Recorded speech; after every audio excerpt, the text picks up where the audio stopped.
After the end of World War II, the world was split into two, East and West.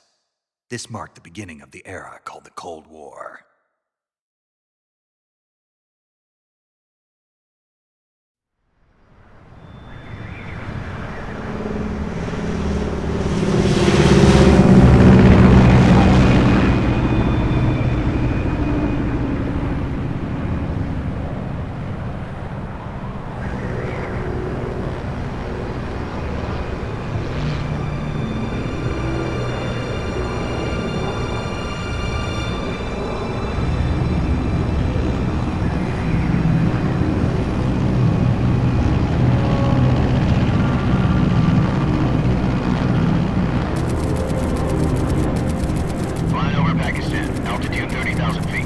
Approaching Soviet airspace. 20 minutes to drop off. Commencing internal depressurization. Equipment check. Arm main parachute. All right. You ready to go? Drop zone still showing a high pressure mass. Cav okay. Good. We've got high visibility.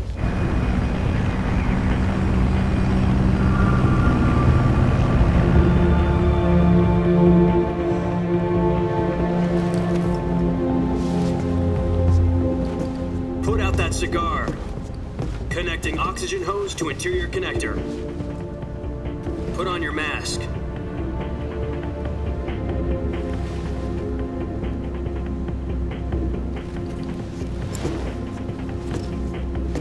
Does this panty waste know what he's doing?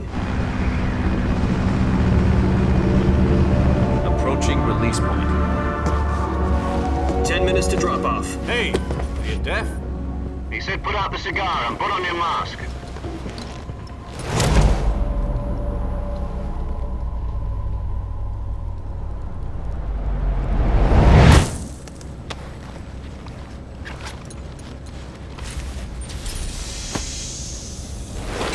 Depressurization complete.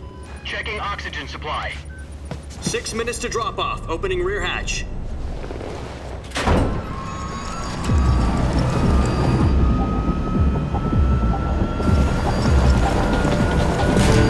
Sunrise.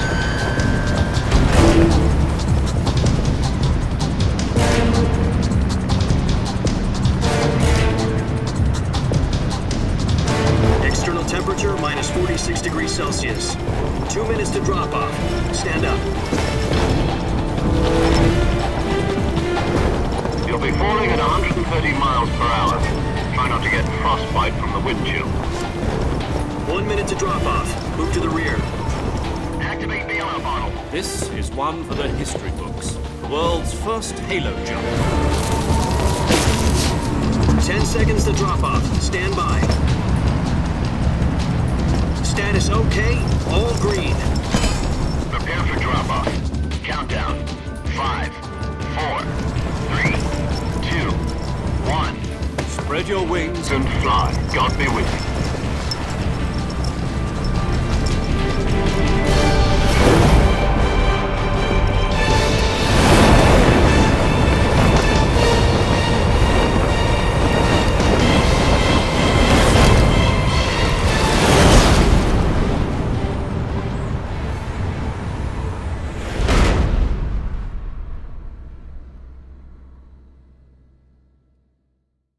Jack, I've got some important news. The head of the CIA has finally given us the green light for the virtuous mission. Virtual mission? No, the virtuous mission. The future of our Fox unit depends on it. If it succeeds, we'll be officially organized into a unit. Virtuous mission? Sounds like some kind of initiation ritual. You know, don't get cocky. This isn't a training op. Right. So what exactly is this wonderful mission? Well, about 2 years ago, a certain Soviet scientist requested asylum in the West through one of our moles. His name is Nikolai Stepanovich Sokolov. He's head of the OKB 754 Design Bureau, one of the Soviets' top-secret weapon research facilities, and the East's foremost expert on weapons development. Sokolov? Isn't he that famous rocket scientist? The very same. On April the 12th, 1961, the Soviets achieved the first manned spaceflight in history. The Earth was blue, but there was no God. Well spoken. The rocket that carried Yuri Gagarin to orbit was the A-1, known as the Vostok rocket. Sokolov is said to be the man most responsible for the multi-engine cluster used in that rocket. After Gagarin's flight, Sokolov left rocket development to become the head of the newly established Design Bureau. From a lowly technician to head of a design bureau, that's quite a success story, so why do you want to defect? It seems he'd become afraid of his own creations. Afraid? Call it a crisis of conscience. And for that, he left his country and his family behind and went over the fence? Not exactly. One of his conditions was that his family was also to be taken safely to the west. We used a mole to get the family out first and succeeded in sneaking Sokolov over the Berlin Wall shortly afterwards. I was the one who conducted the operation. The security on the eastern side was still full of holes back then. Then what? We got Sokolov over in one piece, but the whole ordeal had left him exhausted, and we checked him into a hospital in West Berlin. It took him 2 weeks and more than 600 miles to get from the research facility in the Soviet Union to Berlin. He was in no condition to say anything coherent. And it was only a week later that we had something much bigger on our hands. The Cuban Missile Crisis. October the 16th, 1962, President Kennedy received word that the Soviets were in the process of deploying intermediate-range ballistic missiles in Cuba. The President demanded that the Soviets dismantle and remove the missiles. At the same time, he announced a naval blockade to prevent further missile shipments from reaching Cuba. But the Soviets didn't back down, instead placing their armed forces on secondary alert. Soviet transport ships carrying missiles continued on course towards Cuba. US and Soviet forces went on alert for an all-out nuclear war. Frantic negotiations were conducted through the UN's Emergency Security Council and unofficial channels to end the hair-trigger standoff. Finally, on October the 28th, the Soviet Union agreed to remove its missiles from Cuba, and so the world avoided a nuclear holocaust. But in order to get the Soviets to pull their missiles out, we had to make a deal. You mean the one where the US agreed to remove its IRBMs from Turkey? No. The Jupiter IRBMs deployed in Turkey were obsolete, and we were going to get rid of them anyway. They had no strategic value whatsoever to either the US or the Russians. The Turkey deal was a ruse, a cover story that was fed to the other intelligence agencies around the world. So what did the Russians really want? Sokolov. They wanted us to return Sokolov. You mean the Soviets pulled out of Cuba just to get their hands on Sokolov? That's right. What the hell was he working on? At the time, we had no idea. We were running out of time. It was either give up Sokolov or risk full-scale nuclear war. In the end, we had no choice. President Kennedy gave in to Khrushchev's demand. The next day, I got Sokolov out of the hospital, handing him over to agents on the eastern side. Sokolov kept on screaming, "Save me," until he disappeared from my sight. Then a month ago, we received some new information from one of our moles. About Sokolov? Yes. He was taken back to the research facility and forced to continue working on the weapon in question under KGB supervision. What's more, it's on the verge of completion. So what kind of weapon is it? Something to do with space rockets? No, missiles. Same technology. I guess you're right. We don't know the details, but it appears to be a new kind of nuclear device. For half a year now, the Soviets have been conducting frequent nuclear tests at Semipalatinsk. Something to do with the weapon, I assume. We're talking about a secret weapon so big that Khrushchev was ready to pull out of Cuba to get it back. Is Sokolov still in the facility? No. According to our intelligence, he's in Selino-Yarsk, a place in the mountains about 3 miles to the west that's known as the Virgin Cliffs. The Virgin Cliffs. Nice name for a virtuous mission. They moved him there just recently. Why?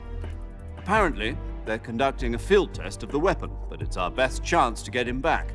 This mission would never have been possible if he was still in the research facility. This is our last chance. Sokolov must have known that too when he contacted us.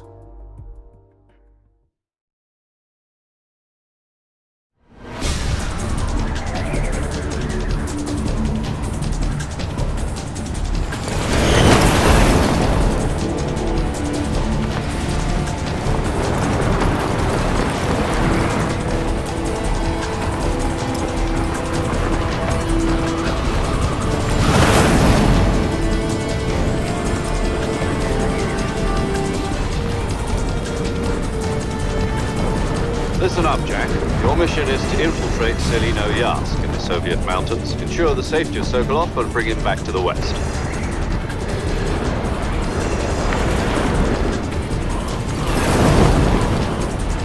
If we don't get Sokolov back before that weapon is complete, we'll be facing a major crisis.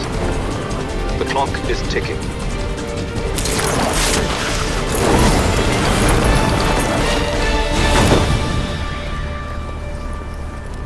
Once we've confirmed the rescue of Sokolov, stand by at the recovery point. A recovery balloon will be dropped at that point. Helium will be pumped into the balloon to inflate it. The process takes about 20 minutes. Once it's complete, the gunship's arm will latch onto the balloon and pull it up. The Fulton surface-to-air recovery system. I'm familiar with the theory. Take it easy. It's been combat proven. Do you think Sokolov is up to it? The shock will be less than during a parachute jump, and the arm can handle up to 500 pounds.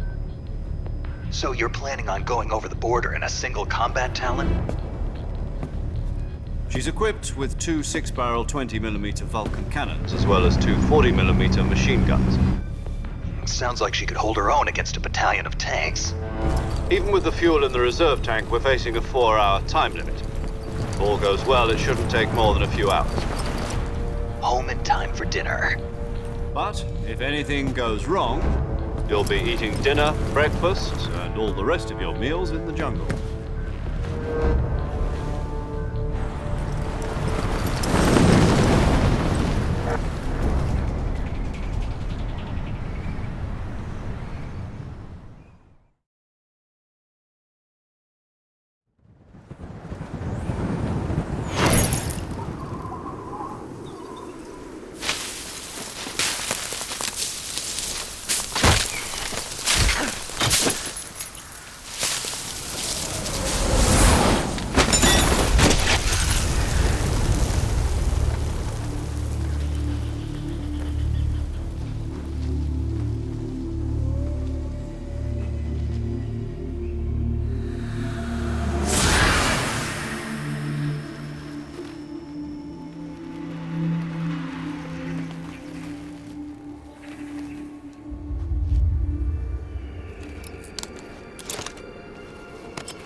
Do you copy? You're already in enemy territory, and somebody might be listening in. From here on out, we'll be using code names to refer to each other. Your code name for this mission will be Naked Snake. I'll be referring to you as Snake from now on. You're not to mention your real name. Snake? Well, you don't like snakes? What do you mean? Well, you've eaten one before, haven't you? In survival training? I'm glad to hear that. I don't know if I'd ever order one in a restaurant, but... Be careful, you might not have a choice. What about you, Major? What should I call you? Let's see. I'll be Tom. Call me Major Tom. This will be a sneaking mission. You must not be seen by the enemy. You must leave no trace of your presence. Is that clear? This kind of infiltration is the Fox unit's speciality. In other words, weapons and equipment are procured on site. That goes for food as well. You're completely naked, just as your name implies. Great. Now I see why you asked me if I like snakes. I suppose calling me Snake was your idea of a joke, too. No. There's a good reason for that. I'll tell you later when the time is right. Gotcha. Getting back to the subject, how exactly am I supposed to feed myself? You've been issued a knife and a tranquilizer gun. Use them to hunt for food. You'll also find some medical supplies in your backpack. Yeah, about the backpack. I lost it in a tree on the way down. I see. Well, you'd better go back and get it then. You know where it is? No problem. I can see it from here. It's stuck on a branch. To climb a tree, stand in front of a tree that's covered in ivy and press the action button.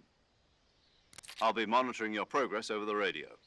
We can't risk violating Soviet airspace, but I'll be in the gunship.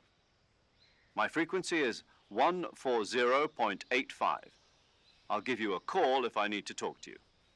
If you need to talk to me, use the send function. Okay, Snake, go get your backpack.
I see you've retrieved your backpack, Snake. To equip a weapon, it's necessary to take it out of your backpack. In the survival viewer, choose Weapon from the backpack. Your available weapons will be displayed in a list on the screen. From that list, choose the weapon you want to equip and press the Enter button. For other equipped items, just do the same thing from Item. Got it. Use the survival viewer backpack. Yep, that's right. Survival is fundamental to this mission. After you've been out in the field for a while, your stamina will start to drop. If your stamina gets too low, it'll affect your performance.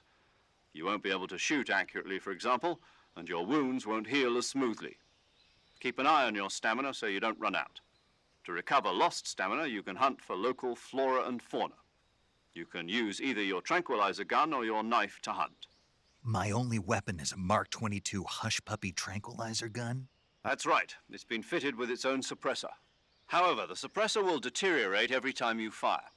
Once its durability reaches 0, the noise suppression effect will be gone. So don't get too trigger happy with it. The suppressor's durability is shown in the icon. Any weapons and equipment beyond what you're carrying now, you'll have to find as you go. I have to find my own weapons and equipment? Whose crazy idea was this anyway? Solo covert actions are standard Fox operating procedure. You can't leave any traces of your presence. No weapons, equipment, footprints, sweat, or bodily wastes. The same goes for bullets and cartridges, too. Your presence in enemy territory is already a violation of international conventions of warfare. There aren't supposed to be any American soldiers in Russia. It could spark an international incident. You can't let anyone see you. You can't let the enemy know you're there. This is a stealth mission. You're a ghost, Snake, in every sense of the word. And there'll be no rescue if you're captured. The military and US government will deny any involvement in the affair. Then I'll just have to take care of myself, huh? I'm afraid so. You've been given a fake death pill for that purpose. SIS guidelines stipulate that soldiers on covert ops like this one be issued a potassium cyanide capsule. Tape it to your body so you can take it when you need to. How generous of you. Use it if you're taken prisoner by the enemy. It'll send you into a state of false death for a short time. Fooling them into thinking that I'm really dead. So how do I come back to life? Just take the revival pill. You mean that thing they put in my tooth before the mission?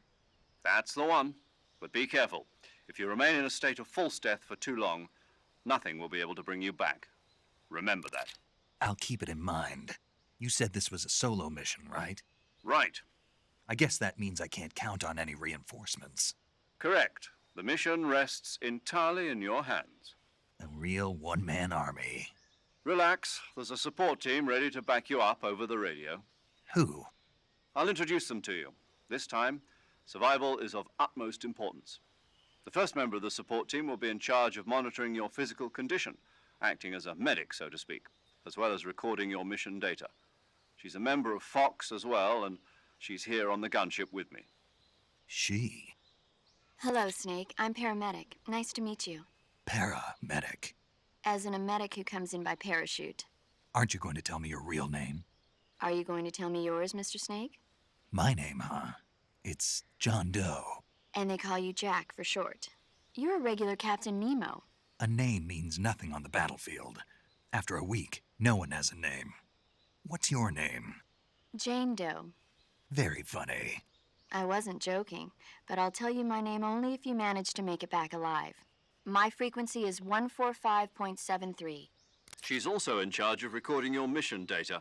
Whenever you want to save, send a message over the reserved save frequency, 140.96. So saving lets me record my mission data. That's right. It also records the state of your health. Good to know. There's one more person I want to introduce you to, Snake. Huh? Speaking of snakes, you remember the boss, don't you? A legendary soldier and your mentor. Actually, it was the boss that got the DCI's authorization in the first place. She's going to be serving as Fox's mission advisor. The boss is? She also helped me plan this mission. She and I were at SAS together. Jack, is that you? How many years has it been? Boss? That's right. It's me. Oh. Talk to me. Let me hear your voice. It's been 5 years, 72 days, and 18 hours. You've lost weight. You can tell just by the sound of my voice. Of course I can. I know all about you. Really? Well, I don't know anything about you. What's that supposed to mean? Why'd you disappear on me all of a sudden? I was on a top secret mission. You didn't need me anymore. But there were still so many things I wanted you to teach me.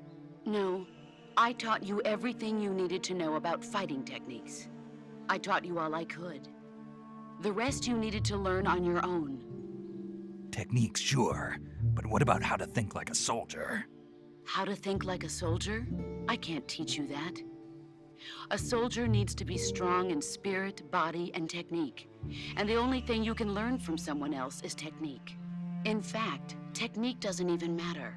What's most important is spirit. Spirit and body are like two sides of a single coin. They're the same thing. I can't teach you how to think. You'll just have to figure it out for yourself. Listen to me, Jack. Just because soldiers are on the same side right now doesn't mean they always will be.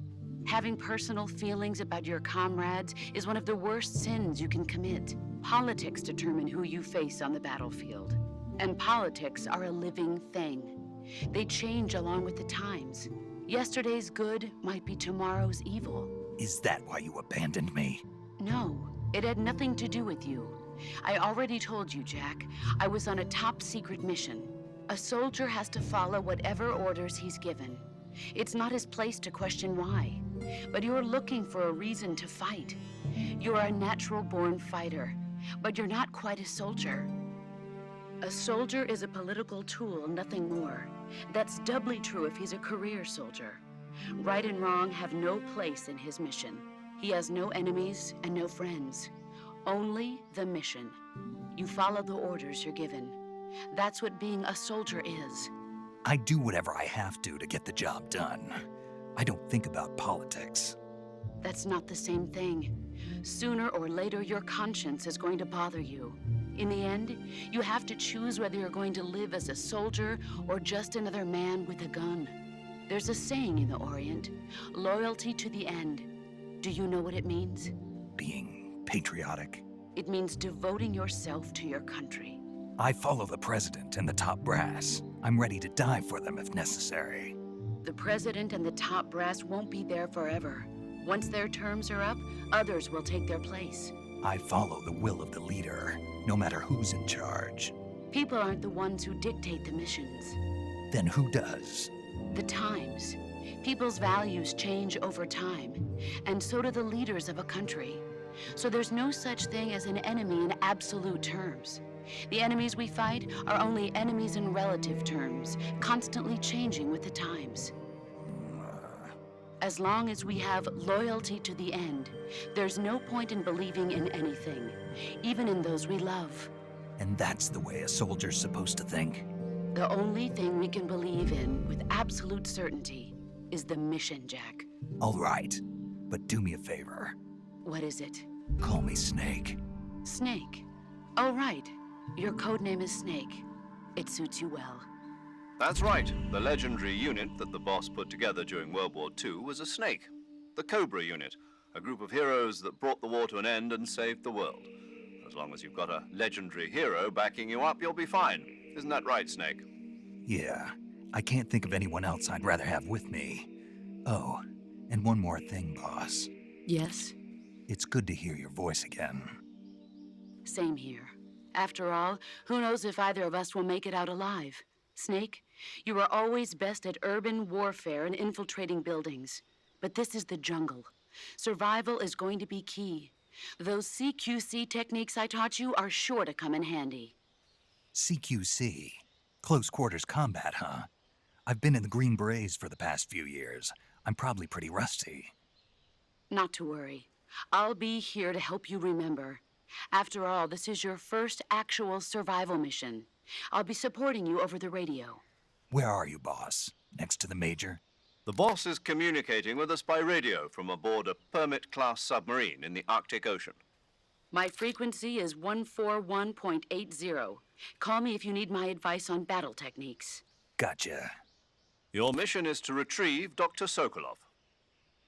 Dr. Sokolov is being held in an abandoned factory located to the north of your current position. Avoid heavy combat and don't let anyone see you. Don't forget that this is a stealth mission. Snake, try to remember some of the basics of CQC.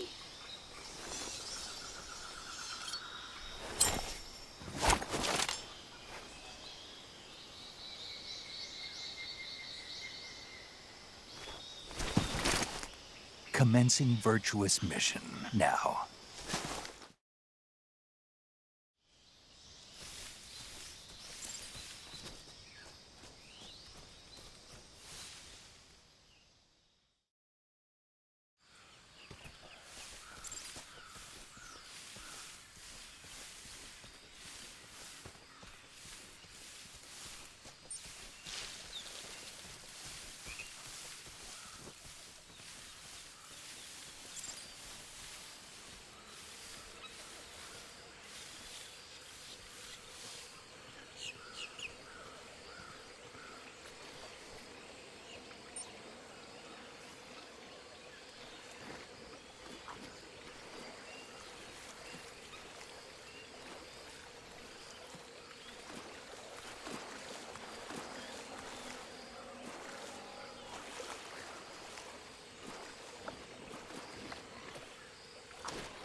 Major, I've spotted 2 enemy soldiers. They're probably KGB troops sent to guard Sokolov. AK-47s and grenades.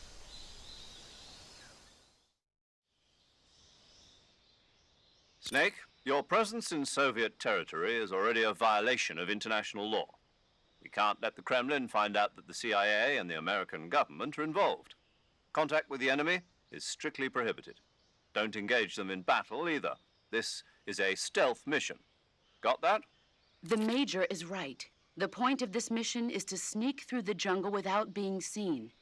The success of the mission depends on how well you use your camouflage. Change your camouflage by selecting Camouflage from the Survival Viewer.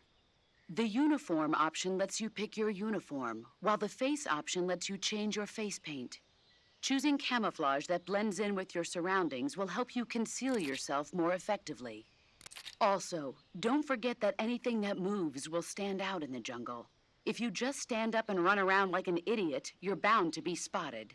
But if you crawl instead, you should be able to sneak by without being noticed. You can see how effective your camouflage is by looking at the Camo Index. The Camo Index shows how well your current camouflage blends in with the surrounding area. The higher the value, the harder you are to spot, and vice versa. The key is to make yourself one with nature. Keep that in mind as you go along, okay?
Who's that?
Speak. We won't hand over Sokolov.